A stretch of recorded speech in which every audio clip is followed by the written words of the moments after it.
네, 저희들이 추수감사 주일로 오늘 지키고 있는데요. 칼 힐티는 그의 행복론이라고 하는 저서에서 감사하는 사람은 젊어진다고 그랬습니다. 감사할 때 마음이 기쁘고 막 행복하기 때문에 좋은 호르몬이 막 나와가지고 젊어진다는 거예요. 혹시 요즘에 주름 때문에 고민하는 분들이 있으십니까? 감사하며 사시기를 바랍니다. 아브라함 링컨은 감사할 줄 아는 사람에게는 발전이 있다 그랬습니다. 감사하는 사람은 모든 일을 매사에 긍정적으로 생각하기 때문에 발전을 가져온다는 거예요. 그래서 결국에는 그 인생이 성공적인 인생으로 살아가게 된다고 하는 것입니다. 심지어는요, 감사는 치유의 능력이 있다 또 이렇게 이야기합니다. 여러분, 현대인의 이 병의 70%는 마음에서 온다고 하네요. 근데 감사함으로 감사가 우리 마음을 다스리도록 내어주면 그 감사하는 마음이 우리 마음의 병을 치유한다라고 합니다. 바라기는 오늘 추수감사주일 오늘 하루만이 아니라 여러분 매일 모든 일에 감사하며 사실 수 있기를 축원합니다. 우선 감사하고 항상 감사하고 끊임없이 감사하고 범사에 감사하고 감사로 예배드리고 감사로 기도하고 감사로 찬송하고 그래서 여러분 더 건강하고 행복하고 성공적인 삶이 되시기를 바랍니다. 오늘은 가나안 땅에서 이스라엘 백성들의 첫 추수감사에 관한 말씀을 좀 살펴보면서 우리가 어떻게 추수감사를 지켜야 할까, 그 내용과 방법에 대해서 함께 상고하며 또 말씀의 은혜를 나누기를 원합니다. 오늘 구약의 신명기 말씀을 좀 구체적으로 살펴보면 이제 광야 40년 생활 다 지나고 모세의 인도를 따라서 모압 평지에 도착했어요. 저 멀리 가나안 땅이 보입니다. 여러분, 얼마나 이스라엘 백성들의 그 마음에 감격이 있었겠습니까? 근데 오늘 이때 모세는 이스라엘 백성들에게 가나안 땅에 들어가면 추수감사 절기를 어떻게 지켜야 하는가, 가나안 땅에 들어간 이스라엘 백성들의 감사의 내용과 방법은 무엇인지에 대해서 오늘 이야기하고 있습니다. 우리는 하나님 앞에서 감사한다고 할 때 일반적으로 이런 내용을 아마 생각하지 않을까 싶습니다. 광야를 지나면서 우리를 병들지 않게 하시고 먹이셔서 이곳까지 인도해 주심을 감사합니다. 또 이렇게 가나안 땅에 와서 뭔가 이렇게 또 심으니 주렁주렁 열매가 맺혀져서 그 소출로 인해서 감사합니다. 우리는 이런 감사의 내용이 아닐까 생각하지 않습니까? 근데 모세는 이스라엘 백성들에게 가나안 땅에 들어가서 소출을 얻으면 이렇게 먼저 감사라고 합니다. 3절의 말씀해 보시면 그때 제사장에게 나아가 그에게 이르기를 내가 오늘 당신의 하나님 여호와께 아뢰나이다. 내가 여호와께서 우리에게 주시겠다고 우리 조상에게 맹세하신 땅에 이르렀나이다 할 것이요 그랬습니다. 하나님께서는 그 이스라엘 백성들에게, 믿음의 조상들에게 약속의 땅을 주실 것을 약속하셨죠. 그리고 약속하신 대로 그 백성들을 출애굽시키시고 가나안 땅까지 이끄셨습니다. 그러니까 이렇게 하나님께서 신실하게 약속을 이루신 것에 대해서 가나안 땅에 들어가면 먼저 감사하라고 하는 것입니다. 그러니까 다시 말씀드리면 이스라엘 백성들에게 모세가 이야기하고 있는 것이 무엇이냐면 추수감사를 드리면서 가장 먼저 감사해야 할 내용이 무엇이냐, 하나님께서 약속을 성취하신 것이고 그 약속이 오늘 이 순간에도 변함없이 이루어지고 있다는 것에 감사라고 하는 것입니다. 자, 근데 사랑하는 여러분, 여기서 우리가 오해하지 말아야 할 것이 있습니다. 이것은 다른 것에 감사할 것이 필요가 없다거나 감사하는 것이 맞지 않다, 이것을 이야기하는 것이 아닙니다. 5절 이후에 말씀해 보시면 이스라엘 백성들이 노예 생활에서 벗어나게 해주신 것에 대해서, 그리고 하나님의 그 강하신 손과 팔로 또 만나와 메추라기를 먹이시면서 여기까지 인도하신 것에 대해서 감사하는 내용들이 나오고 있어요. 그렇기 때문에 여러분 오늘 우리의 삶에 누리고 있는 것들이 있다면 감사해야 합니다. 제가 왜 또 이 말씀을 드리냐면 어떤 분들은 감사를 이야기할 때 병이 낫고 내가 좀 사업이 잘 되고 내가 사회적 지위가 좀 올라가고 내가 좀 물질적으로 풍요로운 것에 대해서 감사하면 뭐라고 하시는 분들이 있기 때문에 그래요. 그런 것을 감사하는 것은 기독교의 본질이 아니다. 세상적인 것으로 인해서 감사하는 것은 그것은 옳지 않다. 이렇게 말씀하시는 분들이 계십니다. 물론 사랑하는 여러분, 이것들이 그러니까 병이 낫고 내 사업이 잘 되고 내가 사회적 지위가 오르고 물질적으로 풍요로워지는 이 것들이 기독교의 본질은 아닙니다. 그러나 우리 오늘 신약의 말씀에 보시면 데살로니가전서에서 사도 바울이 뭐라고 이야기하나요? 범사에 감사하라. 범사에 감사하며 사는 것, 이것이 하나님의 뜻이다. 오늘 우리에게 말씀하고 있어요. 범사에 감사하는 것, 이게 뭔가요? 부유에도 감사하고 가난에도 감사하고 기쁜 일에도 감사하고 슬픈 일에도 감사하고 병이 나아도 감사하고 병이 낫지 않아도 감사하고, 여러분 이것이 범사에 감사한 것입니다. 그렇기 때문에 여러분 우리가 살아가면서 좋은 일 생기면 그로 인해서 내 안에 기쁨이 있으면 여러분 그 감사를 표현하시기 바랍니다. 그러나 기억하실 것은 그것이 우리 기독교의 본질이 아니기 때문에 우리가 신앙생활할 이유와 신앙생활하는 내용이 그것으로만 채워지기를 추구하고 기도하고 이러면 그것이 문제다라고 하는 것입니다. 자, 그래서 모세는 가나안 땅에 들어간 이스라엘 백성들에게 첫 추수감사를 맞이하면 너희들이 무엇인가를 거두면 정말 감사해야 할 것이 무엇인지 그 감사의 본질을 잃어버릴까 봐 가나안 땅에 들어가서 무엇인가 거두어서 감사 제사를 드릴 때면 오늘 3절 말씀에서처럼 오늘 당신의 하나님 여호와께 아뢰나이다. 내가 여호와께 우리에게 주시겠다고 우리에게 조상들에게 맹세하신 땅에 이르렀나이다. 이렇게 고백하라고 한 거예요. 즉 하나님이 광야에서 너희를 버리지 않으시고 너희와 약속하신 것을 이루시기 위해서 꾸준히 일하시고 신실하게 이루어 가신 나가신 그 약속의 성취, 그것을 특별히 먼저 기억하고 하나님께 감사하라라고 하는 것입니다.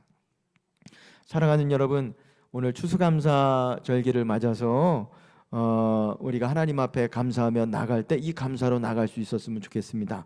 무엇으로 인해서가 아니라 그럼에도 불구하고 이 한 해 여러 가지 어려움이 있었지만 하나님의 약속 가운데 신실하게 우리를 인도하신 그 하나님, 여기까지 인도하신 그 하나님의 일하심, 그것으로 인해서 감사하는 절기가 될 수 있었으면 좋겠습니다. 또 2절 말씀해 보시면 이렇게 감사절기를 지키라고 그래요. 내 하나님 여호와께서 내게 주신 땅에서 그 토지의 모든 소산의 만물을 거둔 후에 그것을 가져다가 광주리에 담고 내 하나님 여호와께서 그 이름을 두시려고 택하신 곳으로 그것을 가지고 가서 드려라. 그것을 만물을 드리면서 감사하라고 해요. 만물이라고 하는 것은 소산의 첫 열매를 의미합니다. 그러니까 그들이 그 땅에 도착해서 스스로 농사 지어서 수확한 첫 그 만물을 하나님께 드리면서 이 절기를 지키라고 하는 것입니다. 사실 여기서 농사를 지어서 얻게 된 이 만물, 수확물은 그냥 얻어진 것이 아니죠. 그 땅에 들어가서 수고하고 땀 흘리고 노력함으로 대가를 통해서 얻어진 것들입니다. 근데 그것을 하나님께 드리면서 감사절기를 지키라고 그래요. 왜 그런 것일까요?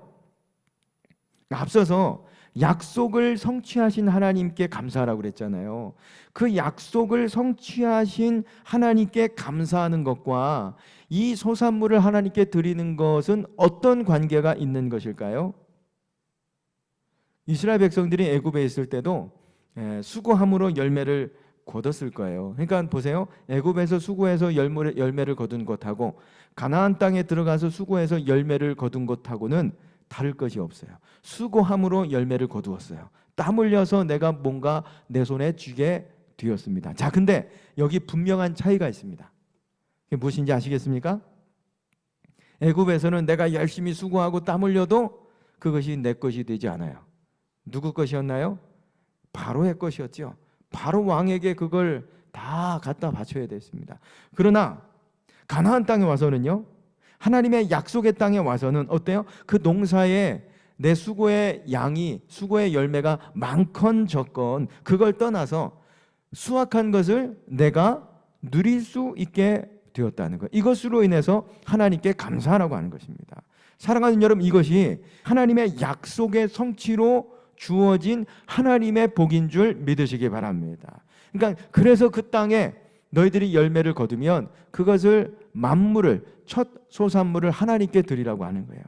사실 가나안 땅에서 이스라엘 백성들이 요구한 이 감사는 양과는, 많이 드리고 적게 드리는 것과는 상관없는 감사입니다. 그래서 사실 세상의 복과 연결시키기 어려운 것이 바로 이 부분이거든요. 세상에서는요, 많은 것을 얻으면 감사해요. 그렇죠? 적게 거두면 감사하지 않습니다. 사랑하는 여러분, 약속의 땅 가나안 땅에 들어가서 이스라엘 백성들이 농사를 지어서 열매를 거두었어요. 자, 어떻게 풍성이 많이 드릴 수 있었을까요? 네, 저는 많이 드리지 못했을 것이라고 저는 생각이 돼요. 아니, 어쩌면 열매를 거둔 게 없어서 드리지 못하는 분들도 있었을 것이라고 저는 생각이 돼요. 왜냐하면 이스라엘 백성들은 유목민 아닙니까? 40년 여기저기 양소 치던 유목민인데 가나안 땅에 들어가서 그의 농사를 지었을 때, 여러분, 농사를 잘 지었겠나요?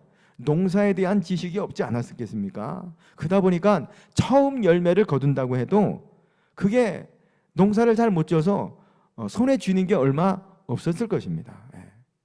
저도 예전에 어떤 분들이 집에서 이렇게 상추를 이렇게 막 키워서 따드신다는 그 얘기를 듣고 집에 한 4줄 정도를 심었거든요. 저기 광고시장 가가지고 상추 몇 정도 사고, 그리고 이왕이면 딸기도 먹고 싶어가지고 딸기도 몇 그루 거기다가 심었어요. 딸기도 몇 그루 심었습니다. 어떻게 됐을까요? 여러분들이 상상하시는 대로 농사를 뭐 접은 일이 있나요? 그냥 저는 상추 심고 딸기 심고 물만 주면 거기서 열매가 많이 맺히는 줄 알고, 누가 또 그러더라고요. 그걸 좀 따줘야 된대요.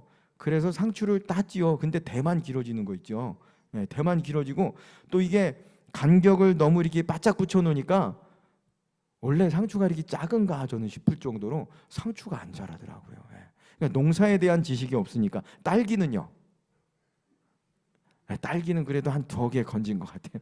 상추 옆에다 심었는데 딸기가 조금 더 잘 자라더라고요. 그래서 나중에 그 딸기 한 2개 따가지고 감사하면서 우리 가족들하고 저녁에 함께 먹었던 기억이 있는데요. 농사 지식이 없으니까 이게 거두는 게 없더라고요. 그러니까 어쩌면 이스라엘 백성들이 저는 그랬을 것이라고 묵상이 됩니다. 광야 생활만 하다가 농사 지으니, 사실 가나안 땅에 들어온 이스라엘 백성들은 출애굽한 제2세대들 아닐까요? 그러니까 20세 이하, 그리고 광야에서 출생한 사람들이 여호수아 갈렙만 빼고 가나안 땅에 들어왔단 말입니다. 그러니까 농사에 대해서는 전혀 지식이 없었죠.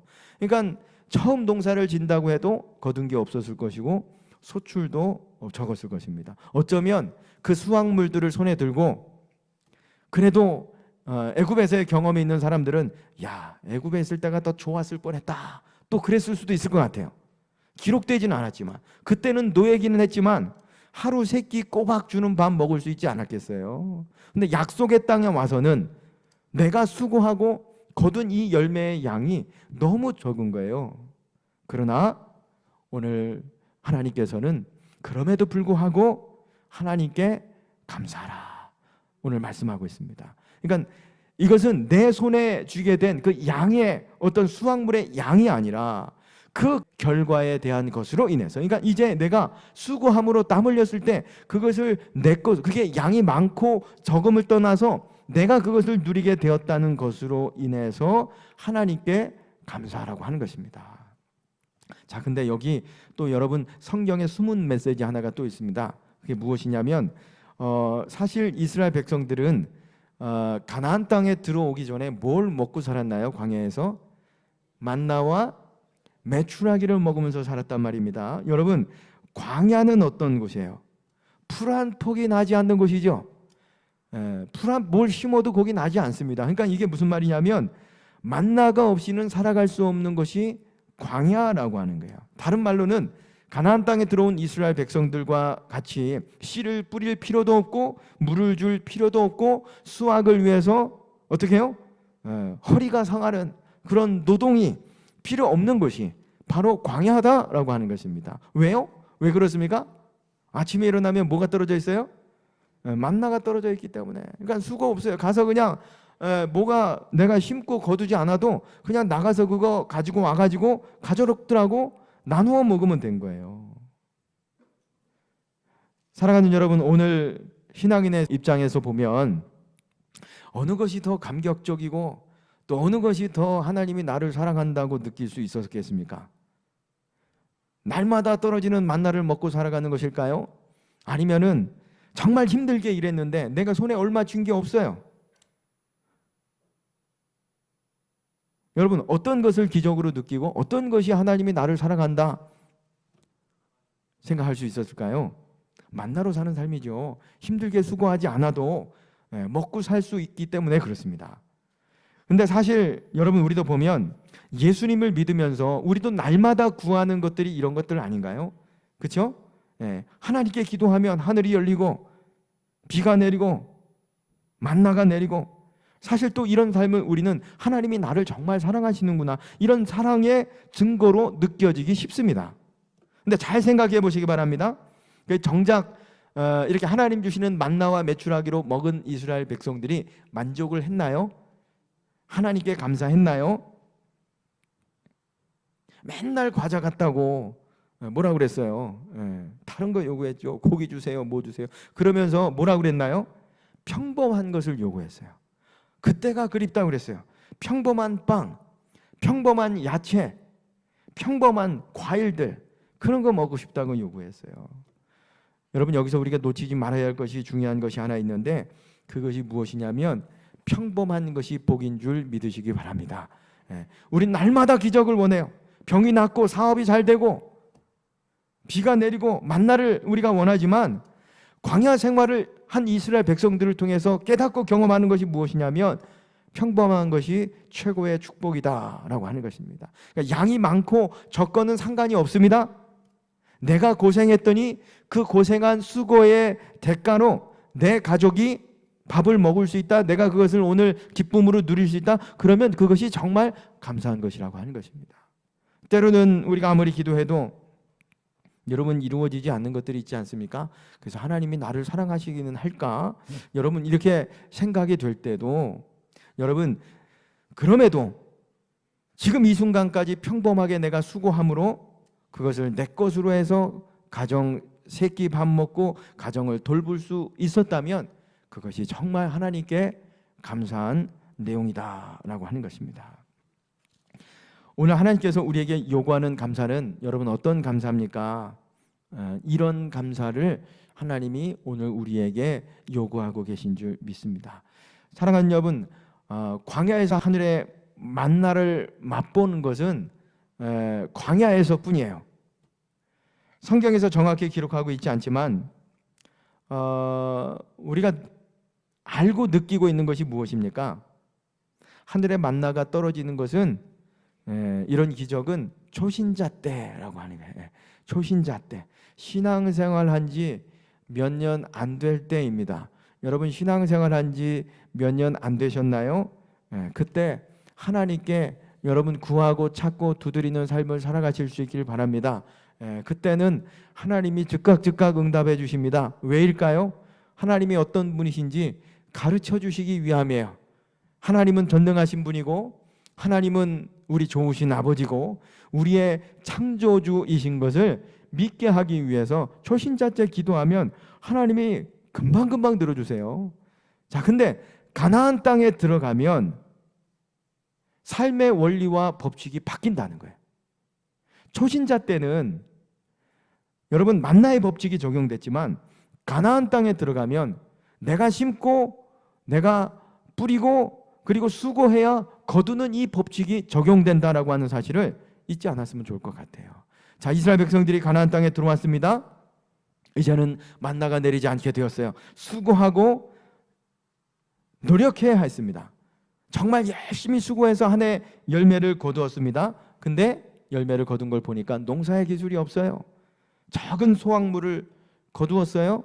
그럼에도 불구하고 오늘 모세는 하나님께 나아가서 맹세하신 땅에 이르게 하셨나이다. 그리고 이와 같은 소출을 주셨음을 누리게 하심을 감사합니다. 이렇게 요청한 것입니다. 사랑하는 여러분, 오늘 이제 추수감사절기를 저희들 맞아서 하나님 앞에 감사하면서 예배드리고 있습니다. 어떤 감사로 하나님께 드리며 우리가 이 절기를 지켜야 하겠습니까? 이와 같은 신앙 고백적 의미가 저와 여러분의 있기를 원합니다.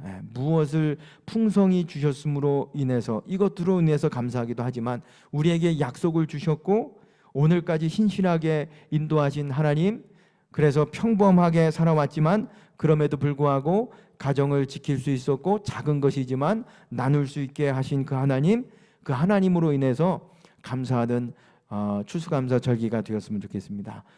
세 번째로 오늘 추수감사절을 어떻게 지키라고 하시냐면 11절 말씀해 보시면 내 하나님 여호와께서 너와 내 집에 주신 복으로 말미암아 너는 레위인과 너희 가운데 거류하는 객과 함께 즐거워할지라 그랬습니다.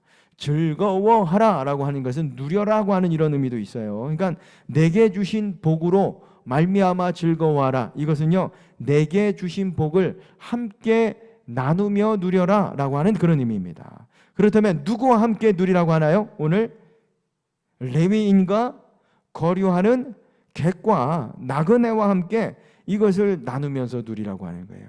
왜일까요? 레위인과 이들 객은 가나안 땅에 들어왔지만 그들에게는 기업이 주어지지 않았어요. 땀 흘리고 수고해서 열매를 거두어서 그것으로 하나님께 감사드리려고 해도 그들은 이것을 누릴 수가 없었습니다. 그래서 내게 주신 복, 그러니까 그 약속의 땅에 이르러서 하나님이 주신 누리게 하신 너희로 하여금 그것이 양이 많고 적음을 떠나서 누리게 하신 그 복을 나누면서 함께 즐거워하라고 하는 거예요. 근데 사실 여러분 이게 쉬운 일이었을까요? 가서 제가 그 땅 주신 기업에서 농사를 지었는데 농사 짓는 방법을 모르다 보니까 이게 거둔 게 얼마 없어요. 이걸 또 하나님께 드리는 것도 참 쉽지 않았을 텐데 그걸 또 어려운 이웃들과 레위인과 객들과 함께 나누라고 합니다. 나와 관계없는 사람과 나누라고 해요. 여러분 이게 쉬운 일이었겠어요? 근데도 하나님은 그것을 많고 적음이 아니라 나누라고 합니다. 왜일까요? 무엇 때문일까요? 그들이 하나님의 백성으로서 한 형제, 한 공동체이기 때문에 그렇습니다. 40년 광야 생활 동안에 하나님의 인도하심으로 함께 가나안 땅에 들어온 사람들이기 때문에 내 형제요 그리고 내 가족이다. 그러니 그들과 함께 이것을 나누며 추수감사 절기를 지키라고 하는 거예요. 사랑하는 여러분, 함께 즐거워하라. 이것은 교회 공동체에서도 굉장히 중요한 말씀입니다. 교회는 어떤 곳인가요? 예수 그리스도를 머리 삼아 함께 지어져 가는 성전인 줄 믿습니다. 우리가 서로 다르지만 그리스도의 몸을 이루고 있는 지체라고 하는 거예요. 지체. 우리가 한 지체라고 하는 거예요. 그리스도의 몸이라고 하는 거예요. 고린도전서 12장 25절 말씀해 보시면 한 몸으로서 서로 돌보게 하셨느니라 이렇게 말씀하고 있어요. 그렇습니다. 참된 하나님의 백성은 함께 하는 사람들입니다. 내가 가진 것이 조금 부족해도 우리 성도님들과 나누고 소외된 이웃과 나누는 추수감사 절기가 되었으면 좋겠습니다.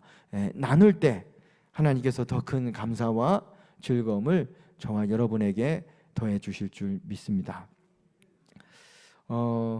한 동네 두 마을이 있었다고 합니다. 한 마을은 감사촌이고 한 마을은 불평촌이라고 하네요. 불평촌 사람들은 뭐든지 불평하는 거예요.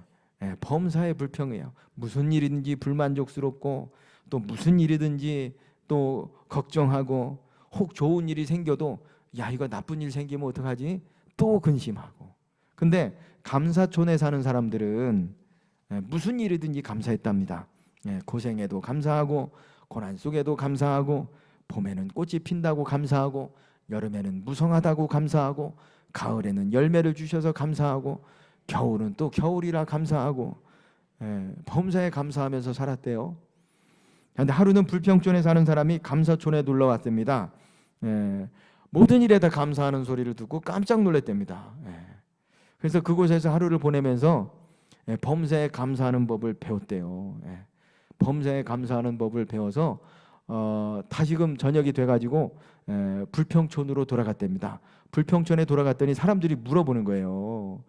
가서 뭐 하고 왔어? 뭐 했어? 그랬더니 이 사람이 뭐라고 그랬는지 아십니까? 아유, 감사촌에 가서 그냥 뭐 얻어먹은 것도 없고 그냥 감사만 하다 왔어. 또 불평을 하더래요. 또 불평을 하더래요. 여러분, 감사는 감사촌에서만 할 수 있는 줄 믿습니다. 그러니까 감사하는 삶을 살려면 불평촌에서 나와야 된대요. 불평촌에서. 여러분, 추수감사주일 맞아서 감사에 관한 예배로, 감사에 관한 주제로 또 예배를 드리며 말씀을 나누었는데, 여러분 성전문 나가면서 다시 불평촌으로 안 들어갈 수 있었으면 좋겠어요. 그래서 우리 교회가 감사촌이 될 수 있길 축원합니다. 오늘 추수감사절기를 맞아서 어떻게 감사해야 하는가, 오늘 말씀을 살펴봤습니다. 여러분, 그럼에도 불구하고 코로나 속에서, 어려움 속에서도 여기까지 하나님이 인도하셨잖아요. 그러니까 하나님이 신실함 속에서 일하심으로 이곳까지 인도하게 하시고, 크고 작은 어떤 결실이 아니라 하나님이 또 우리에게 주셔서 수고한 만큼 또 그것을 누리게 하셨습니다. 하나님께 그것을 드리며 또 우리 소외된 이웃들과 함께 그것을 또 나누며 함께 즐거워하는 추수감사절기가 되기를 주님의 이름으로 축원합니다.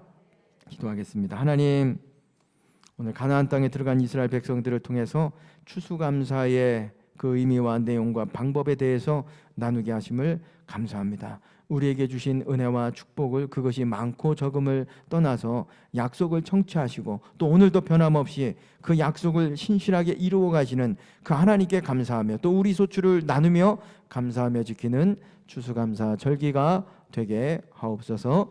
예수님의 이름으로 기도드립니다.